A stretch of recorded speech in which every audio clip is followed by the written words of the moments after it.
तीन दामाद की सास पार्ट 2। अब तक आपने सुना कि कावेरी जी अपनी तीनों बेटियों ईशा, मोहिनी और सुहाना की शादी तीन घर जमाई लड़कों के साथ करवा देती है। उन्हें लगता है कि ये लड़के शायद घर का कामकाज संभाल लेंगे, लेकिन उनके तीनों घर जमाई बहुत आलसी थे।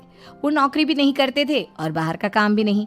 कावेरी जी ने अपनी बेटियों से कहा कि वो प्रेगनेंसी का बहाना बनाकर अपने पतियों को सबक सिखाए।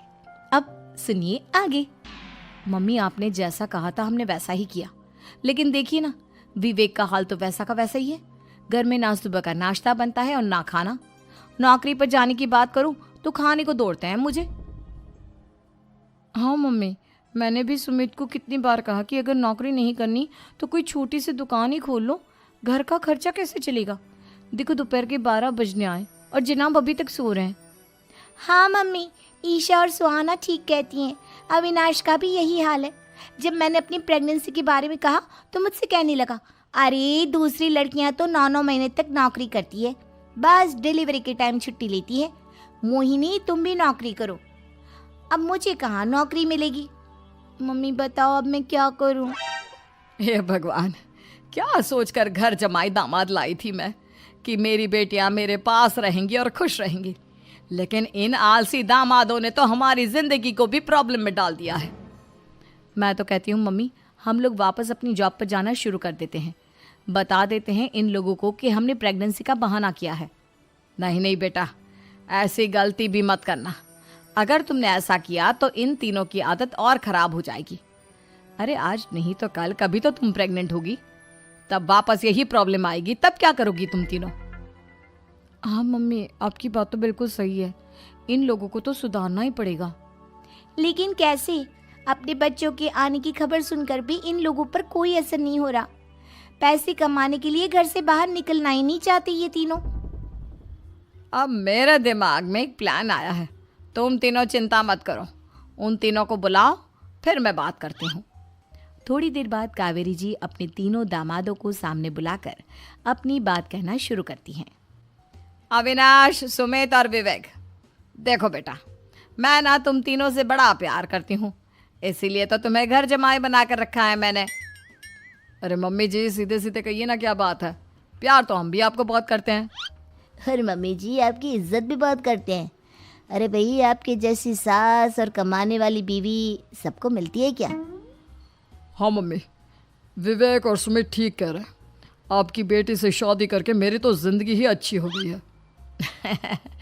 जानती हूँ मैं, और ये भी जानती हूँ कि तुम तीनों अपने अपनी बीवियों से बहुत प्यार करते हो। बेटा, बात ऐसी है कि हमारे कुल गुरु ने कहा है कि प्रेग्नेंट होने के बाद मेरी तीनों बेटियां शुरू के 4 महीने हमारे गांव में जाकर रहेगी, जहां मेरे चाचा जी रहते हैं। अरे लेकिन क्यों मम्मी, गांव में जाकर रहने की क्या ज़रूरत है इन तीनों को। वो क्या है ना बेटा, हमारे परिवार को एक श्राप है। अगर मेरी बेटियों ने यहाँ पर बच्चा पैदा करने की कोशिश की तो उनके बच्चों को कुछ भी हो सकता है। इसलिए अब से लेकर 4 महीने पूरे होने तक इन्हें गांव वाले घर में रहना पड़ेगा। हाँ तो इसमें प्रॉब्लम क्या है मम्मी जी? हम भी वहाँ जाकर रहेंगे, पिकनिक मनाएंगे। अरे भाई, बीवी जहाँ हम भी वहाँ। हाँ यार, आइडिया तो बहुत अच्छा है।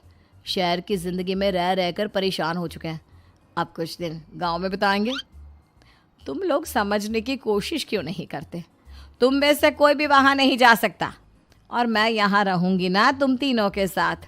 4 महीने की तो बात है, उसके बाद ये तीनों ही लौट कर आ जाएंगी। ठीक है मम्मी जी, अब हमारे बच्चों का सवाल है तो ये तो करना ही पड़ेगा। कावेरी अपनी तीनों बेटियों को कुछ दिन के लिए घर से बाहर कहीं दूसरे शहर में रहने के लिए भेज देती है। कुछ दिनों के बाद, अरे मम्मी जी, बहुत दिन से पिज्ज़ा नहीं खाया, मंगवाइए ना। क्या बताऊं बेटा, पहले तो बेटियां खर्चा दे देती थी क्योंकि उनकी नौकरी थी, लेकिन अब तो मेरे पास पैसे ही नहीं बचे। थोड़े बहुत पैसे हैं जो बच्चों की डिलीवरी में काम आएंगे। लेकिन मम्मी जी, आपकी बेटियों को वापस आने में तो अभी बहुत वक्त बाकी है। वही सोच सोच कर परेशान हो रही हूँ। सोच रही हूँ कल से दूध भी बंद करवा देती हूँ। अब दूध वाले को देने के लिए पैसे भी तो नहीं है ना। अरे नहीं नहीं मम्मी जी, अगर दूध भी बंद करवा दोगी तो मुझे चाय कहाँ से मिलेगी, और चाय के बिना मैं तो मर ही जाऊंगा। क्या करूं बेटा, इसके अलावा हमारे पास कोई ऑप्शन नहीं है, मेरे पास पैसे ही नहीं बचे। इस तरह कावेरी जी धीरे धीरे अपने तीनों दामादों को पैसे देना बंद कर देती हैं और घर में खाने पीने की चीजें लाना भी बंद कर देती है।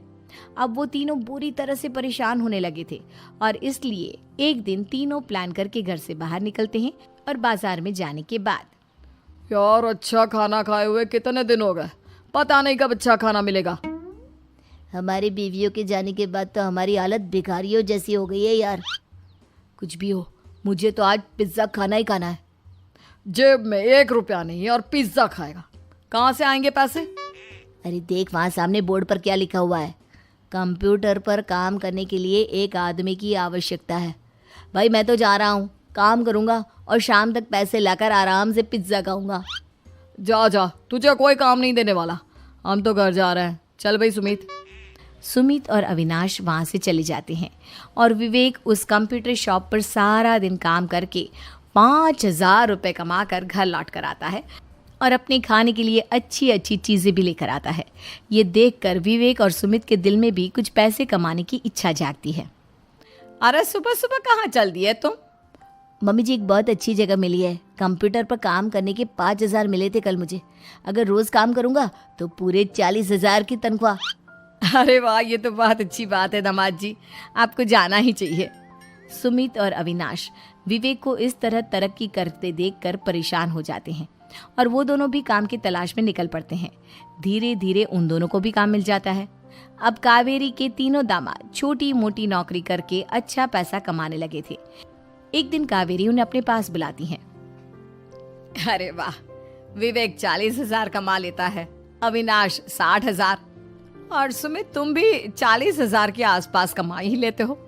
कुल मिलाकर तुम अच्छे खासे पैसे कमा रहे हो बेटा।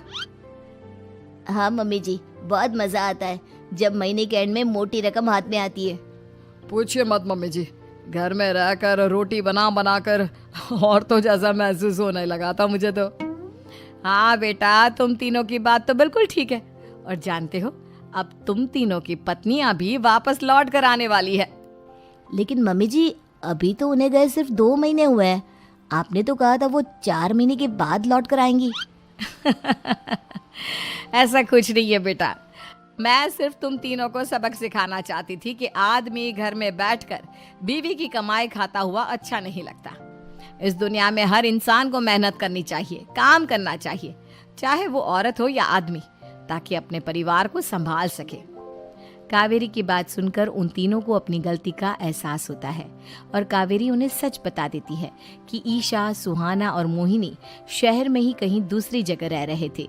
शाम के वक्त उन तीनों की पत्नियां लौट कर आ जाती है और कावेरी जी का परिवार एक खुशहाल परिवार की तरह रहने लगता है।